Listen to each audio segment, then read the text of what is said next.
Introduction. Are you happy with everything going on in your life right now? Chances are, if you are taking this training, you are looking for some sort of improvement.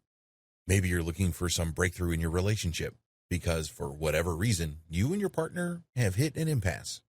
Maybe you're stuck in a job you hate. Maybe you feel that you are not in the best physical shape you're otherwise capable of achieving. Make no mistake, pain is part of the human experience. There's no such thing as a perfect life. There's no such thing as a life that involves just an unlimited number of rainbows and smiles and lollipops. We live, and believe me, there is always room for improvement. At the very least, most of us are living far below our potential. We know we are capable of so much more.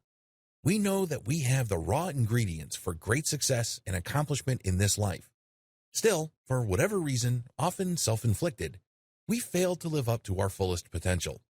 So too many of us live lives of guilt, regret, remorse, anger, resentment, and blame-finding. Please understand that if you want to achieve better things in your life, the only person that can truly hold you back spells his or her name this way: Y-O-U. That's right. You're the person holding yourself back. If you don't believe me, look at the biographies of great people who have accomplished so much. A lot of them went through adversity. A lot of them had a long line of people telling them that they are too stupid, too poor, too backwards, too ugly, and gave them a million other reasons why they could not succeed. Yet, they are up there, and you're down here. You must understand that it's not where you come from that defines you. It's not your painful childhood trauma, or childhood poverty, or lack of advantages that hold you back. Many people have overcome bone-grinding poverty to die billionaires. A lot of people ended up with great careers, although they faced discouragement their whole life. So, it's not your circumstances that define you. As the Stoic philosopher Epictetus said, it is not circumstances that make the man. They simply reveal him to himself. You must understand that everything that's going on around you is an opportunity. You may be thinking to yourself, well, I'm going to jail soon. Is that an opportunity? My girlfriend just broke up with me. Where's the opportunity there? I'm stuck in a job that sucks, and my boss is an ogre. I don't see any opportunities. Well, the only opportunity that is always present at any time of your life is the opportunity to overcome. Because what you consider a trial, an ordeal, or a hassle, somebody else can see as a tremendous blessing. It all depends on perspective.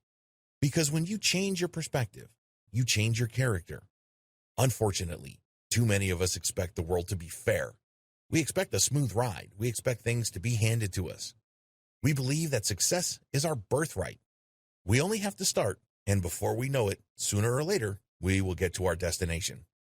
Unfortunately, life doesn't work that way. And to add insult to injury, when we are given this education, we become resentful. We blame other people.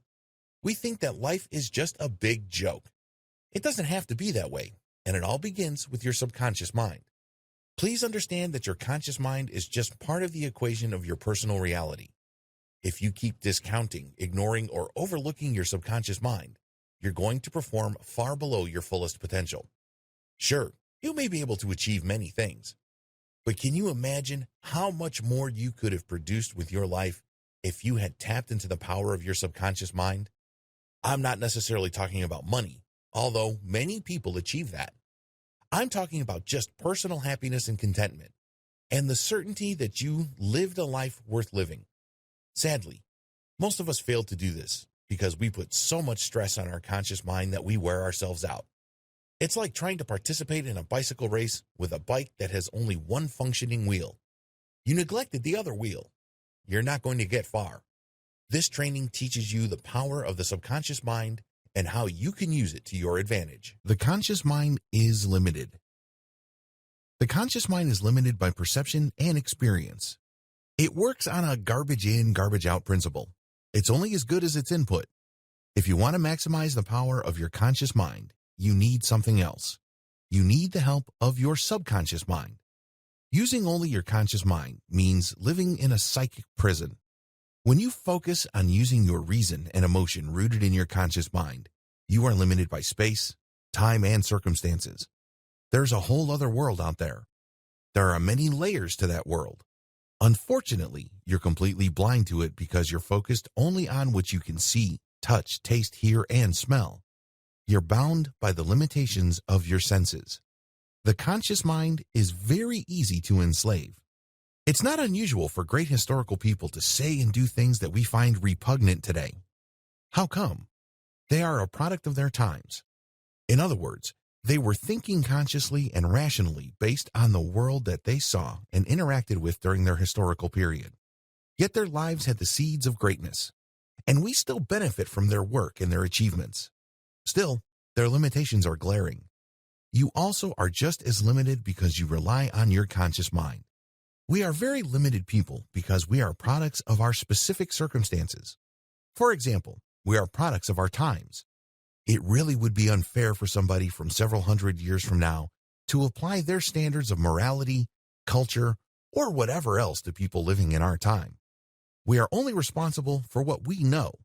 Since we have a certain mindset and a shared set of ideas regarding how things should be in the here and now, we are limited by our times. This is still a limitation. We're also a product of our conditions. It really would be unfair for us to judge somebody who grew up in a certain environment to behave and have the values of somebody who did not grow up in that environment. Of course, this has limitations as well. There are certain common values that we expect of human beings regardless of their biography. But, by and large, it is perfectly understandable for people to be judged based on the conditions they found themselves in. It would be great if all of us could overcome our conditions and live up to the highest standards, but we're only human. Another limitation is that we are products of our culture. It's very easy to define culture as involving a certain type of dress and a certain cuisine. Those are superficial cultural differences. Cultural differences actually run deep. They impact how you view life, your general attitude, how you get along with others, and how you define the good life. Your culture also plays a big role in what your personal priorities and values are. We can debate all day long, and then some on the issue of whether all cultures are equal or have the same value or lead to the same place. With that debate aside, it is indisputable that culture does play a big role in how people turn out. Going even deeper, when you notice that most people have certain cultures, it's easy to see where that cultural membership draws its power from. When you're a member of a culture, you want to go along to get along. You want to be part of a crowd. You want to be accepted. There's a tremendous value in a sense of belonging. This puts tremendous pressure on people who grow up in their own culture to behave and think a certain way. The truth is, given all these limitations, instead of taking our minds to the next level and expanding it, these limitations shrink our minds. It restricts our sense of possibility. They work to shape, warp, and constrain our ability to become whoever we want, whenever we want, and to otherwise live life on our own terms. Just how limited is our conscious mind? We are limited by our training. Your parents programmed you. A lot of your personal destiny has been set in stone by the people who raised you. It doesn't matter whether you grew up in a traditional American nuclear family or a variation of it. Whoever took care of you played a major role in setting the course of your life. This is a limitation on your conscious mind, because your conscious mind can process many other courses. It can process many other maps, but it's stuck to the map that it first became aware of. Where's the power there? The conscious mind is bound by habit. It's human nature to stick with what we know. We know that there are better things out there. There are better paths. But we are already familiar with our path. We are already comfortable with our programming, so we stick with it. We know we are capable of so much more, but because of the sheer force of habit, we stay on the course. We remain stuck. The conscious mind is bound by reputation. Deep down inside, a lot of us live for other people's validation. This is why we hang on to our programming. We know that it's suboptimal. We know that we could do better. We know that there are other forms of programming out there that may take us to a much higher level, but we stick to our programming because we want the people around us to approve. They stick to pretty much the same programming. We're going to stick out like a sore thumb if we choose another path. So, because we want to go along to get along, we stick with the tried and proven. Sadly, a lot of the time, the collective mindset that we seek to preserve, as far as our conscious mind goes, does us a big disservice. We could be soaring high. We could be going so much better, but we stick to tradition, custom, and social expectations. The conscious mind is easily overruled by emotion.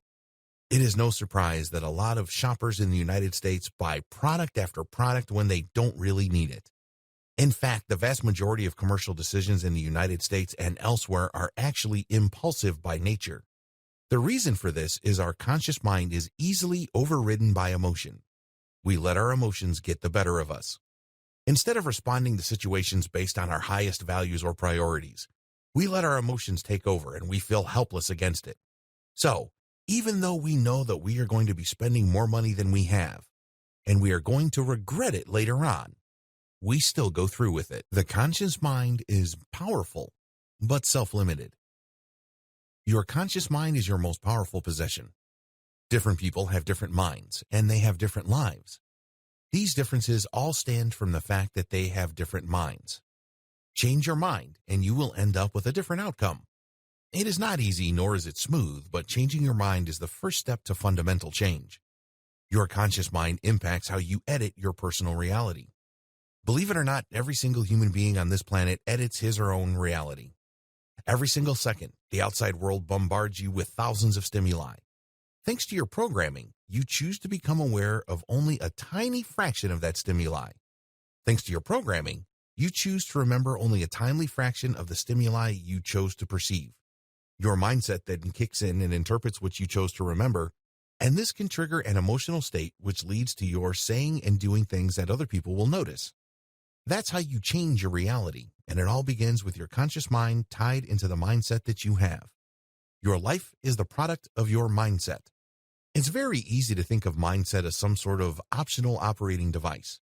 It's very tempting to dismiss it as something that just plays in the background with no real effect on how your life turns out. The problem is this is so far from the truth that it's funny.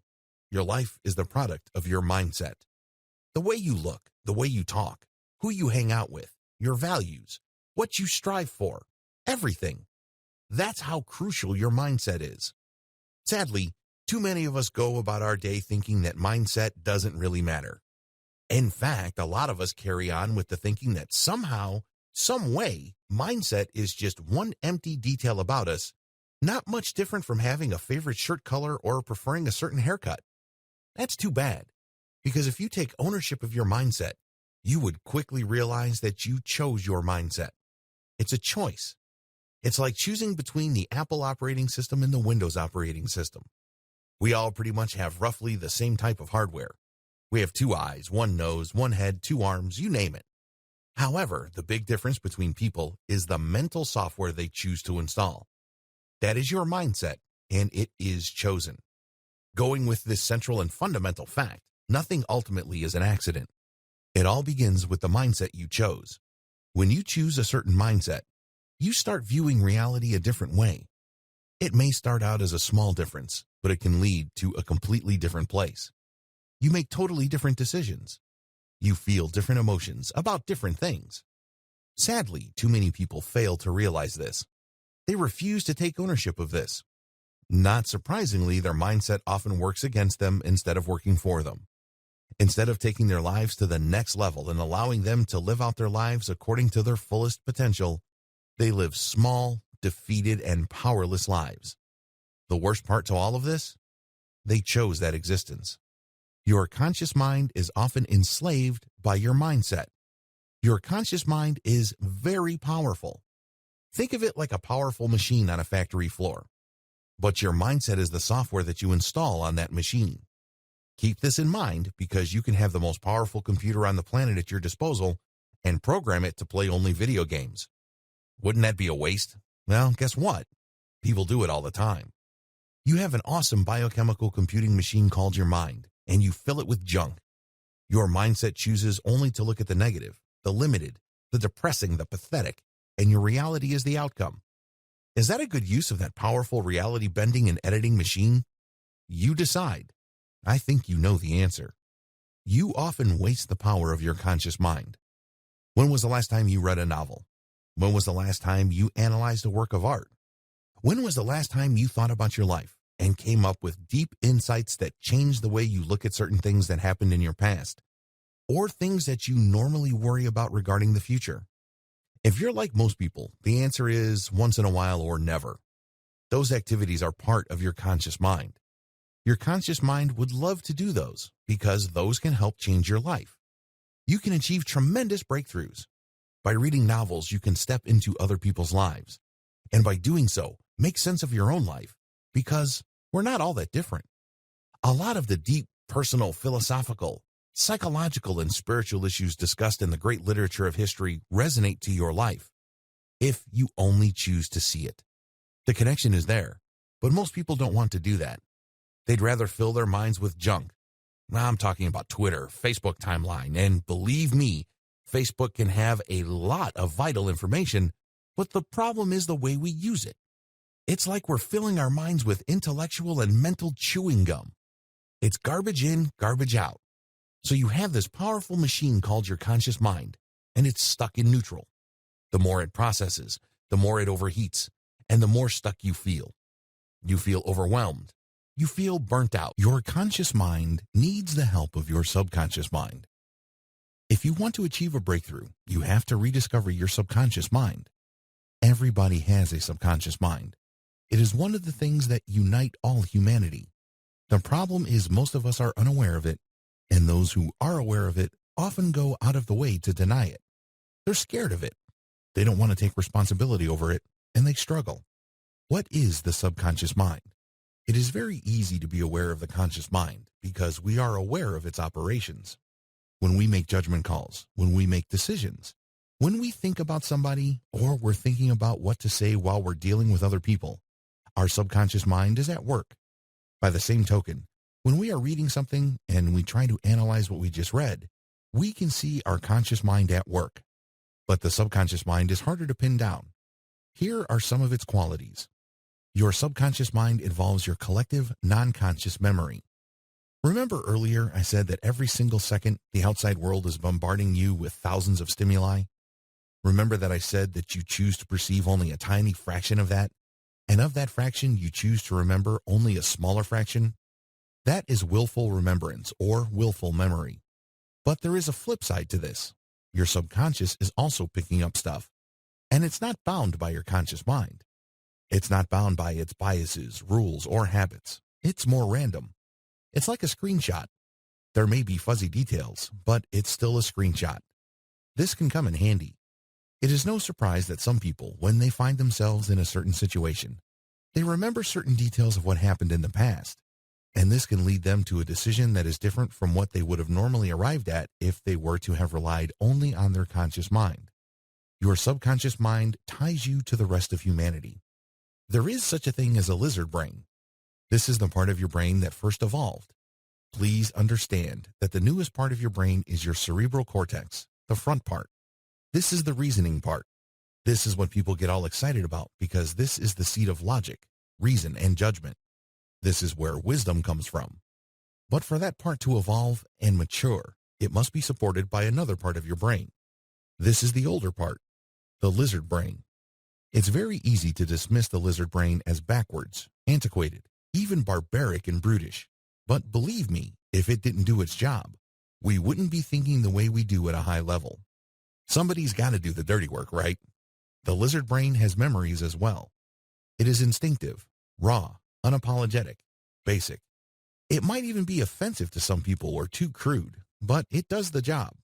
It is up to you whether you're going to apologize for the things that you pick up with your lizard brain.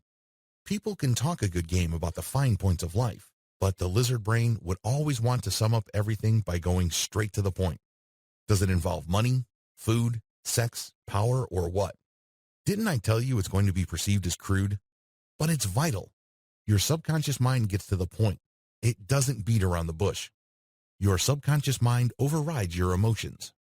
Your subconscious mind can enable you to override your emotions because it understands where your emotions are coming from. It revels in irrationality because it is above and beyond your conscious mind's attempt at rationality.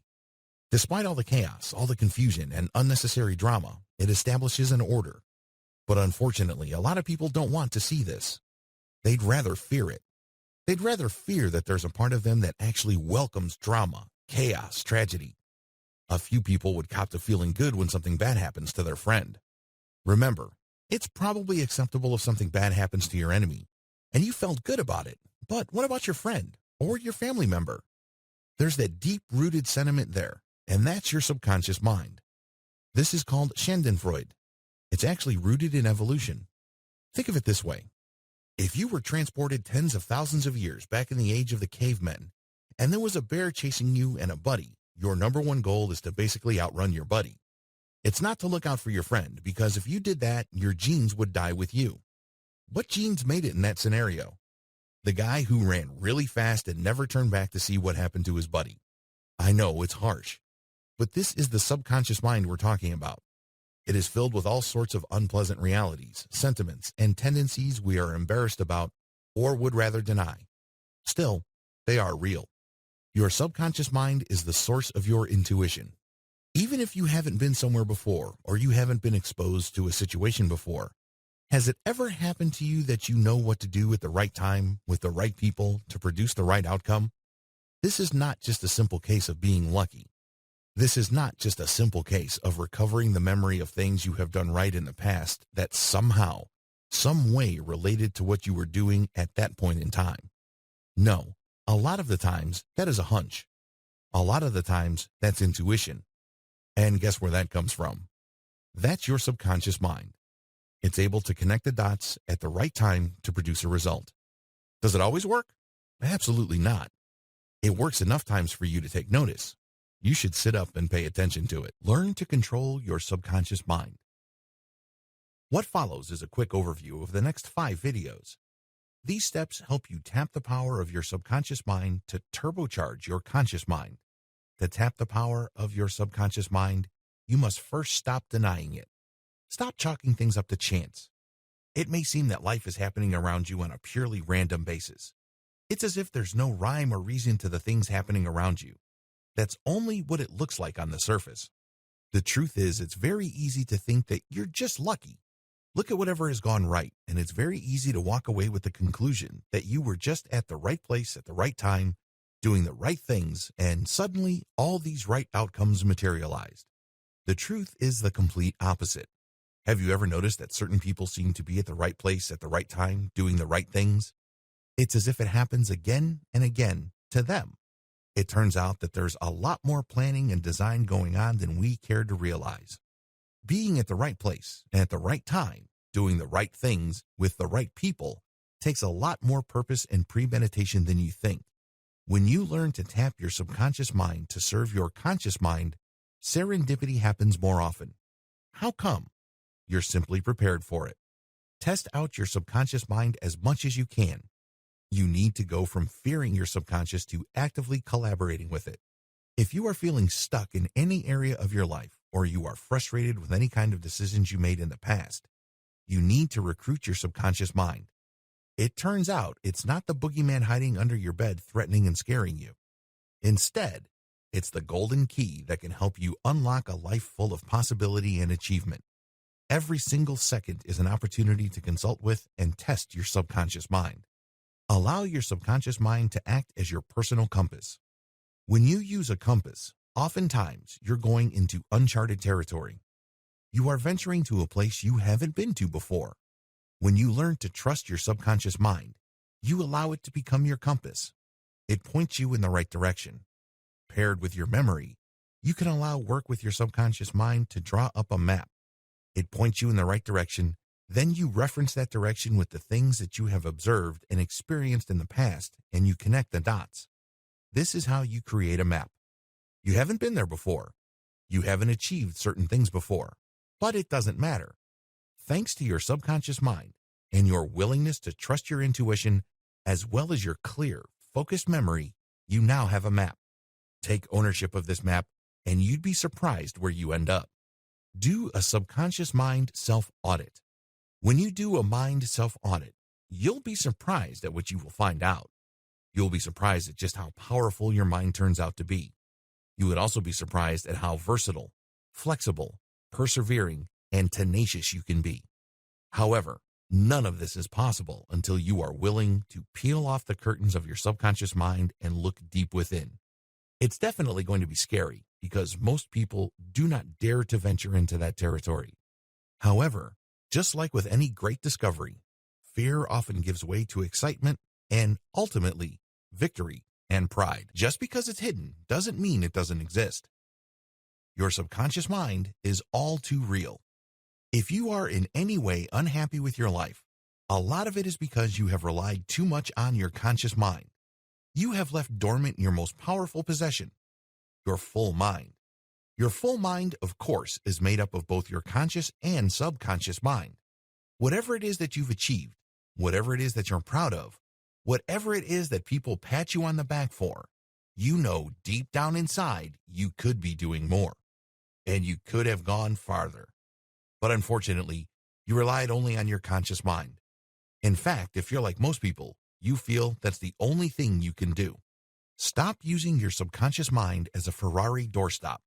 How ridiculous is the idea of a Ferrari doorstop?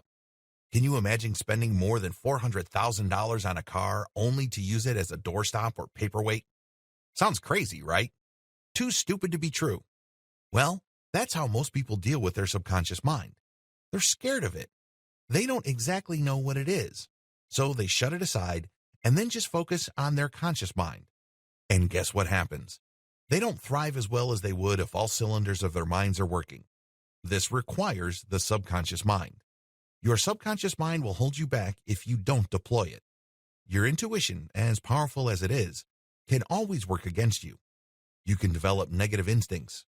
Have you ever noticed that a lot of successful people who otherwise dominate their field of expertise and are at the top of their game often sabotage themselves?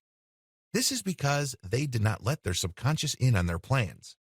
So, what happens is your subconscious mind fuels your negative instincts. Please understand that for everything that you work for, there is always an opposite force. Unfortunately, if you don't master your subconscious mind, you will always end up on the other end. Let's put it this way. If you're working towards a goal, what naturally happens in your mind? You're all pumped up and excited about your goal. You're making all these plans. You're putting in the work. Everything looks good. But at the other side of your consciousness is the path that's doubting. The other part is saying that it can't be done. The other part that is saying that you don't have it in you. Guess what happens to your subconscious mind? Where do you think its raw power goes to? Similarly, if you are married, or you are the pillar of society, you must put up appearances. But there are inner drives in you, like maybe an addiction to porn, an addiction to sex out of marriage, or some other addiction. Guess which part of you fuels that? That's right, your subconscious mind. How come? You did not take full ownership of it. The more you ignore your subconscious, the more mysterious it appears. Think of your subconscious as a physical place that you consciously avoid. The more you refuse to explore something, the more mysterious it becomes. You make all sorts of weird guesses as to what's going on, and oftentimes, these guesses are informed by your fears and amplified by your ignorance. The more you refuse to even acknowledge your subconscious, or you go from thinking that it's off limits to thinking that it's just some place that you would never go to in a million years, eventually, you start to forget about it. Your mind is trained to not even think about it. What happens? Eventually, it would seem like it doesn't even exist. The sad reality behind all of this, of course, is the fact that you continue to live with its consequences. Its impact on your life is never going to go away.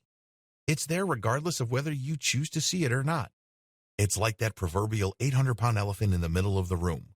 You can contort your body. You can play music, talk to your friends, and eat, but there's an 800-pound elephant in the room. The fact that you have become blind to it doesn't make it magically disappear. It's still there. The worst part is you're contorting your body. You're smelling its dung. You are living in cramped quarters. You're even feeling the heat. However, despite all these, you refuse to see it.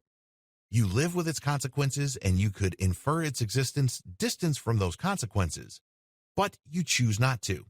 It remains hidden to you because of your choice. This leads to a sad situation. No wonder you're feeling stuck. No wonder your relationships suck. No wonder you're out of shape. No wonder you have low self-esteem. It is no mystery. There is an 800-pound elephant in the room, but you refuse to acknowledge it. That's how pathetic a life lived in willful ignorance of your subconscious faculties can be. The key to your subconscious mind is to stop fearing it. A lot of people think of their subconscious mind, if they think about it at all, as some sort of shadow. It's their worst instinct. It's not their better angle. They make up all sorts of names for it.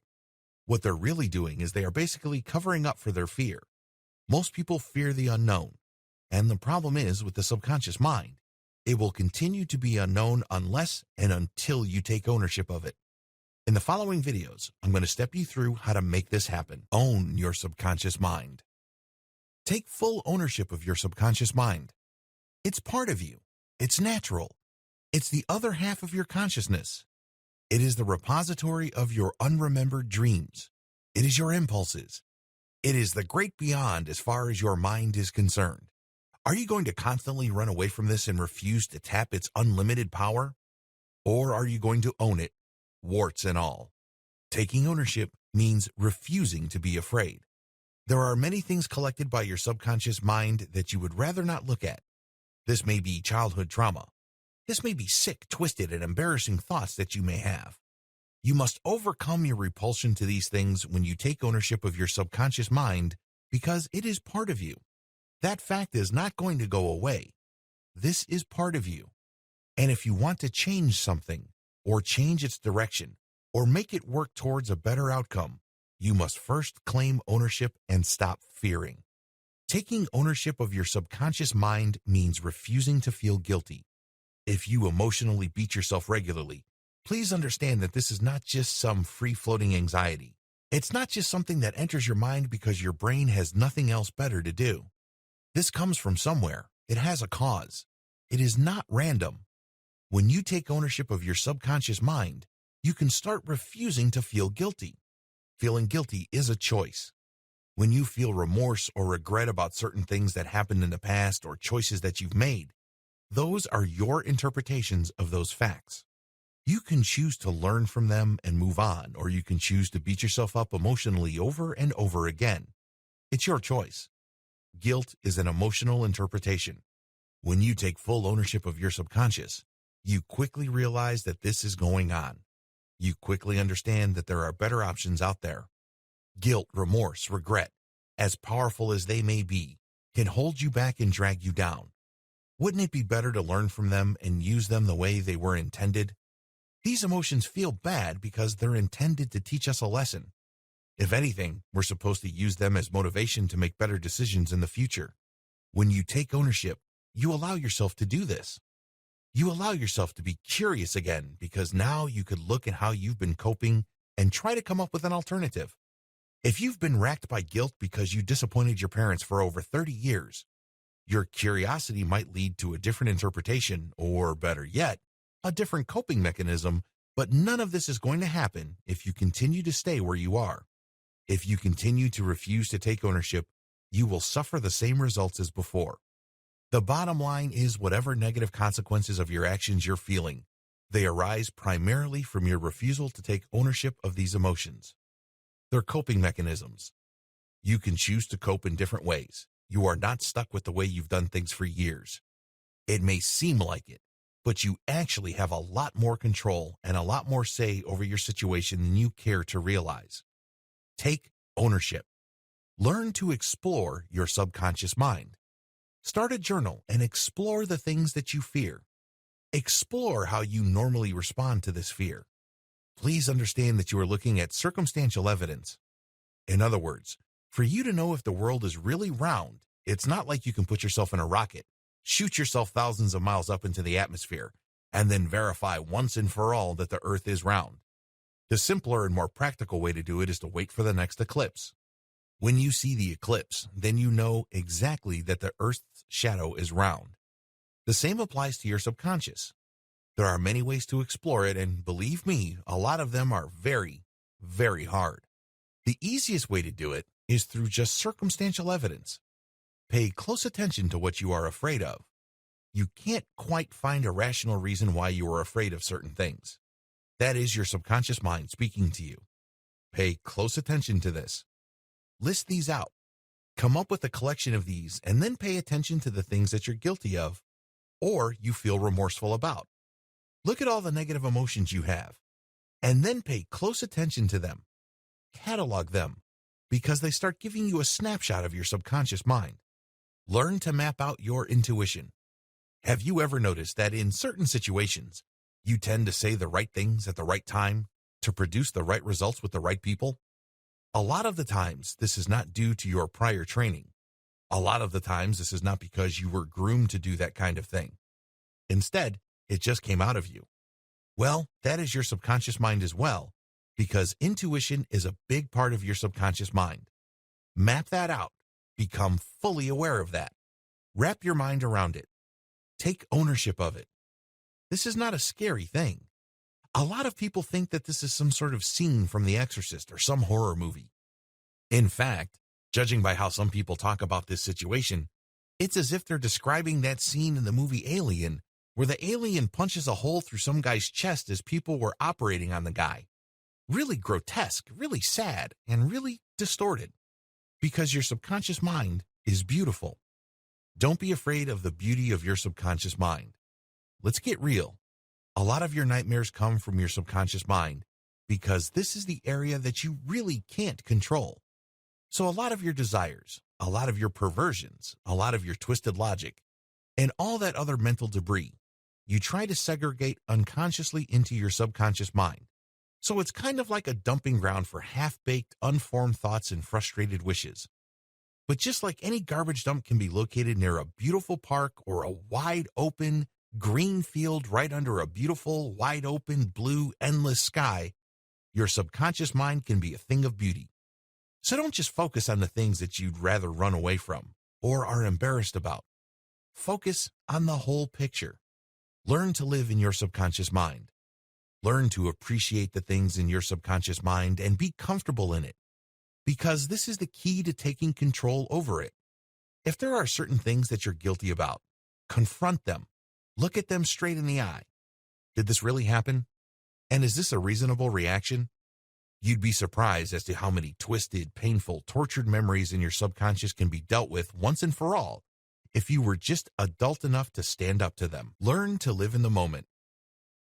Embracing your subconscious mind means you have to accept living in the moment. A lot of people have a tough time living in the moment.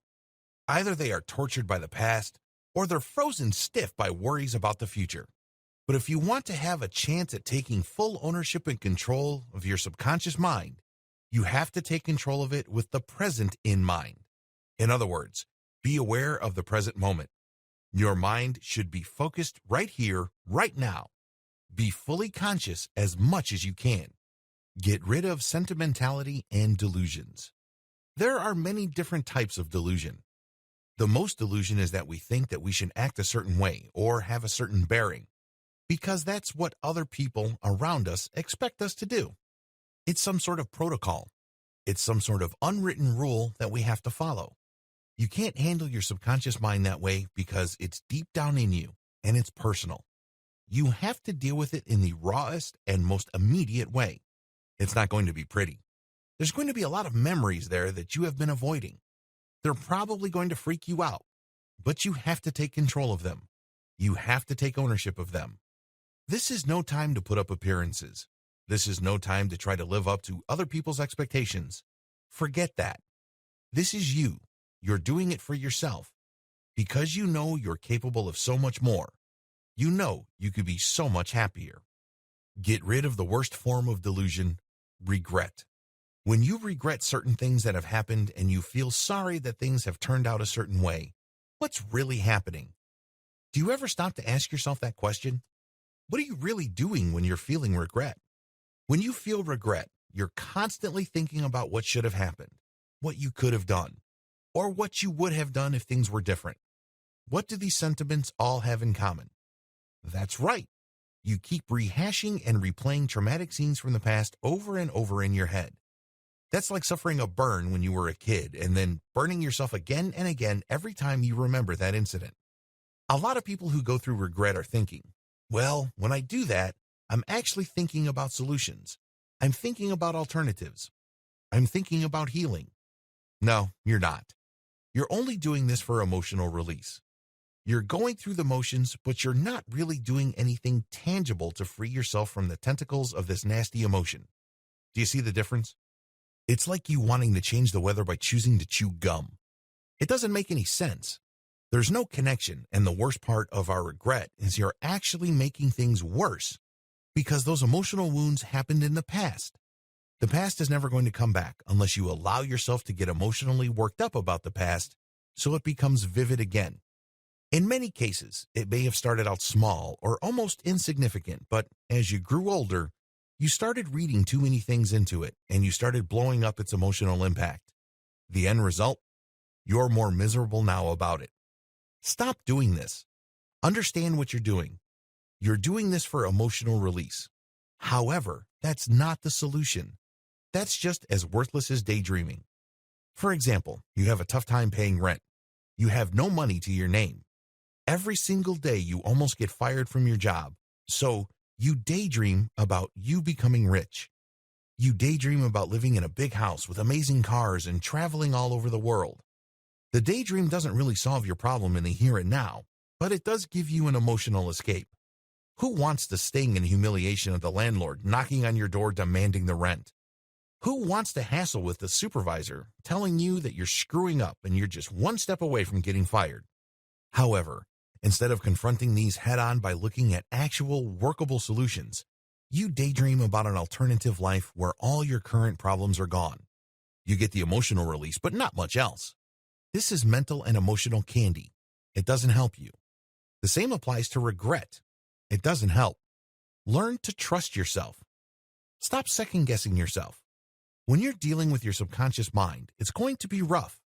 You're going to think that there are so many things there that you'd rather not deal with. There are so many things there that are simply impossible. No, that's just an illusion. They seem impossible because you don't trust yourself. You don't trust yourself enough to change. You don't trust yourself enough to make the right steps at the right time to produce the right outcome. In other words, this is your self-esteem talking. You have such a low view of yourself, and that's why you feel incapable. Other people have overcome that fear and tapped into their fullest mind, and that's why they live life to the fullest. If people can do that, why can't you? You're not much different from them.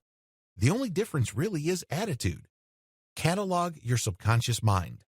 As I have said earlier, list down all your fears. List down all the things that are making you guilty. List down all the things that are making you anxious. List down all the things that are making you sad. List all the things that you think you remember that have a profound emotional impact on you. Also list down the crucial turning points in your life that led you to where you are.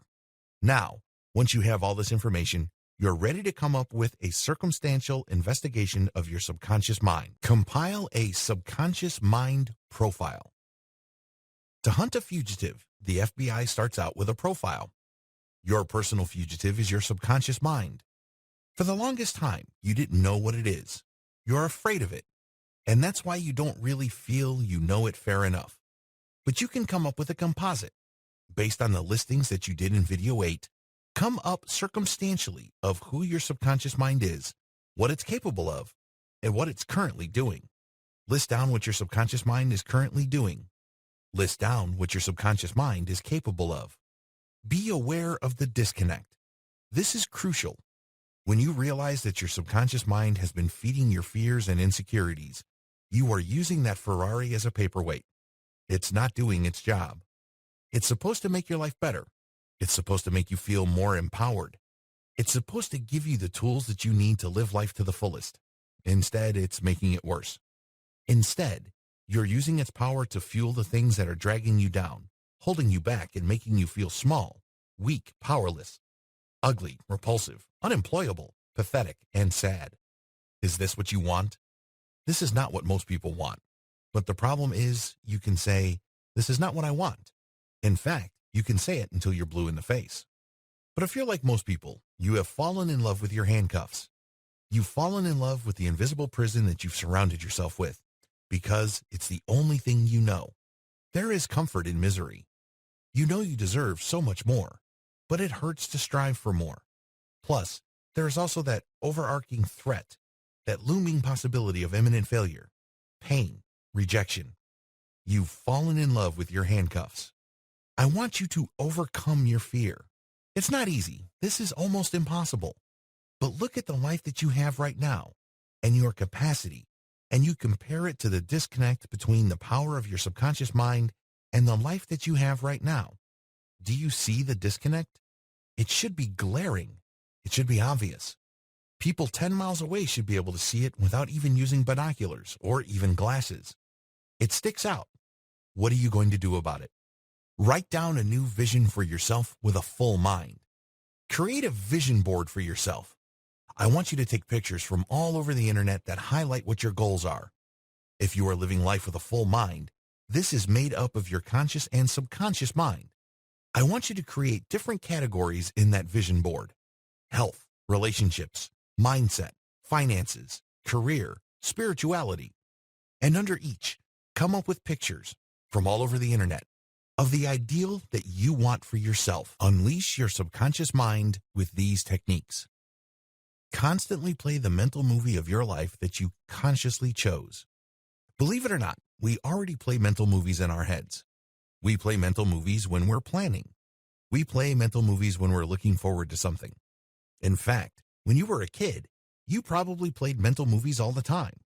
Do you remember in the middle of summer thinking about Christmas? When you thought about Christmas when you were a little kid, what kind of images came to mind? A movie came to mind. You start thinking about unwrapping that toy that you've always wanted. You imagine yourself marveling at the Christmas tree with all those neatly wrapped gifts at the foot of the tree. It's that anticipation for Christmas, along with the freshly cooked meals and the smiles on everybody's faces, as well as the warm hugs of family and friends that you haven't seen in a long time. That's what made Christmas so special, and it's all in vivid display in the mental movie that we played to ourselves when we were kids. You already know how to do this. What I'm asking you is to recapture that ability. If you still don't get me, here's a negative example. Have you ever worried yourself sick? Have you ever been gripped with so much anxiety about something going horribly wrong? Chances are you were playing a mental movie in your head. Maybe you were thinking that your boss will find out about what you did at work and you will find yourself out on the streets without a job. Perhaps you were worried about missing the rent payment, and you are gripped by the fear of being put out by your landlord and becoming homeless and living out of your car. People already do this, but they often do it in the context of fear or regret. The good news is we don't have to keep playing that kind of mental movie.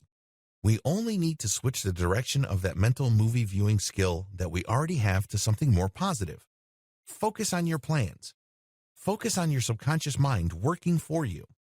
Think of concrete examples of this, like getting a better job, getting promoted, going back to school and doing well, and pair this with real actions. Don't just delude yourself that somehow, some way, I'm going to go back to school and I will learn the skills that I need to take my life to the next level. That's not going to work. There has to be matching action. There has to be some sort of proactive action of a decision that you have taken. This mental movie just gives it more immediacy. You get that fresh dose of willpower to keep pushing you forward. After all, when you make any kind of plan, there will always be opposition. There will always be an unforeseen event. As the old saying goes, life is what happens when you're making other plans. Your plans may seem crystal clear to you. Everything might fit neatly, but by the time you actually take action on them, things turned out to be a bit more complicated than you had hoped. That's how life works. Life is full of curveballs. You're going to have to roll with the blows. Learning how to play your mental pictures the right way works wonders in rolling with the blows and making you more versatile and flexible as a person. Write down the ideal life for yourself based on your vision board. Do you have the images? Now, write down a summary of that. Write down a script of that. Read it again and again until you can memorize it. Does it make sense to you? Does it strike deep? Is it true? Does it strike to the core of who you are? Does it speak of your character? If your answer to any of these is no, you have to go back to stage 1 and repeat until you answer all these questions with a resounding yes. Turn your statement into a mental video. Now that you have a statement of your full mind enabling you to achieve your biggest goals in life, turn it into a video. Imagine yourself with a full mind achieving these things. It must be vivid. It must be clear. There has to be no hint of a hope, a wish, or some passing fancy. It has to be so real in your mind that you can reach out and touch it. Unleash the power of all your senses when mentally rehearsing your desired reality. Your subconscious mind remembers. It writes future reality in the form of intuition. But you have to help it along. You have to keep rehearsing the mental movie that you have written for yourself and make sure that you engage all your senses. While sitting back and watching a movie play out in front of your eyes is very powerful, we can take things to the next level when we add all our senses in that movie. Don't just imagine the things that you can see. Don't just vividly see an alternative reality. Pay attention to what you hear, touch, taste, and smell. Engineer these into your mental video. This is your preferred reality. This is your chosen outcome. Unleash the power of mental states. There are many times in your life when you feel empowered. It seems like your body and your mind are lined up, and you can make things happen. Remember that time at work when you were tired, but you were still able to complete your assignment and then some? Remember that time at school when you were supposed to read 200 pages and you were able to finish 500 pages? Remember that sense of pride that you got when you graduated high school and received your diploma? Zero in on those memories. Tap the power of your subconscious mind, animating those memories. Because if you can achieve that same physiological state, you would be able to overcome your conscious mind's worries, limitations, and blockages to achieve the same result. Let's put it this way. If you can achieve success in the past, what's preventing you from achieving victory now? You were able to do it before. So when you assume the physiological state, when your chest is out, when your back is straight, when your eyes are wide open, and there's a smile on your face, and there's this can-do attitude that just basically fills you, you are able to break out of the current funk that you're in, because if you don't change anything, you will get the same results. As the old saying goes, insanity is defined as doing the same thing over and over again and expecting different results. That's not going to happen, so you have to change what you do. That means change your physiological state, because obviously it's not doing you any favors, and you need your subconscious mind for this. Trust your subconscious mind when doing planning. It's very easy to plan on a straight 1, 2, 3 basis. You're basically just going through the motions. You're just filling in a template of what you already know. There's really no creativity there, much less intuition and insight. This is where your subconscious mind can come in. Look at that blank page, and instead of feeling bound to do things the exact same way you've done them 1,000 times before, let your subconscious mind fill that blank page with no preconceptions. You'd be surprised at the results. You'd be surprised at the connections you are able to make, which can lead to breakthroughs. Please understand that this requires discipline. So your subconscious mind and your conscious mind has to line up. But the good news is, if you just let your subconscious mind fill it out, just off the top of your head, anything that comes to your mind, and then you can reorganize, and then rationalize, and then come up with something better.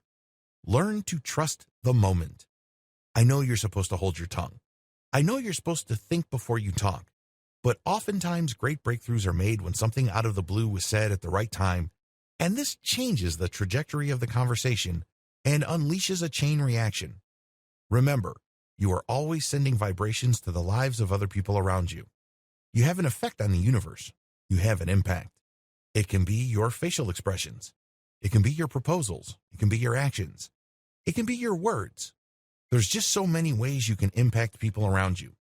But instead of constantly checking yourself, worried sick about what other people would think, trust your subconscious mind if it's pushing you to say something. It may come off as rude, it may seem like you're interrupting people, but that might be exactly what's needed. That might be the push that leads to the breakthrough. So trust yourself.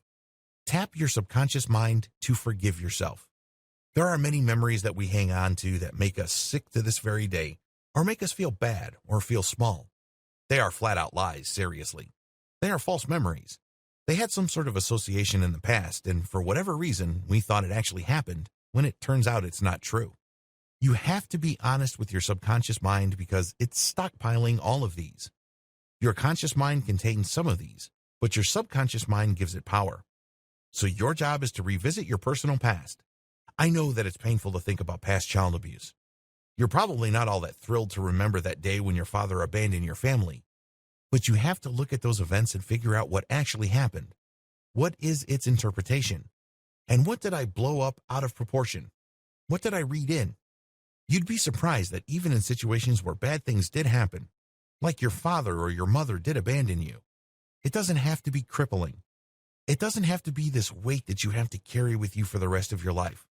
Allow your subconscious mind to unlock its secrets and get in there and take ownership of its contents, catalog them, and then analyze them.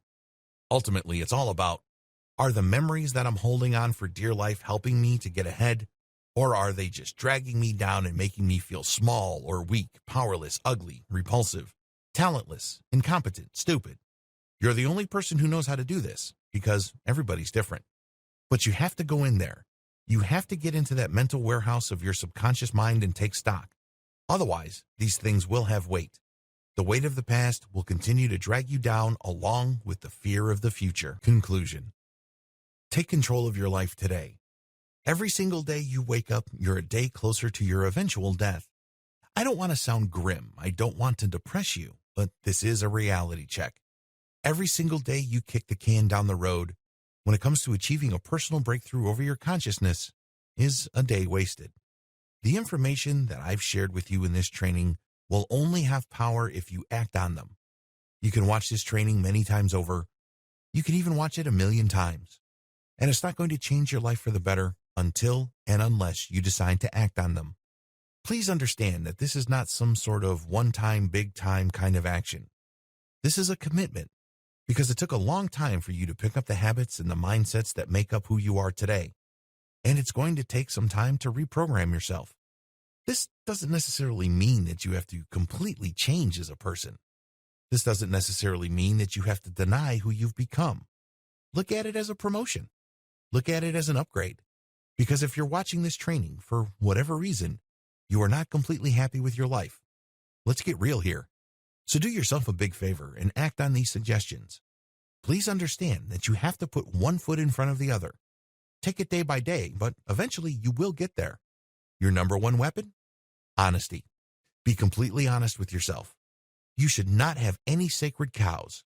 Instead, you should gear up for a nice barbecue. Turn your sacred cows into nice burgers, steaks, and burritos. I wish you a happy journey.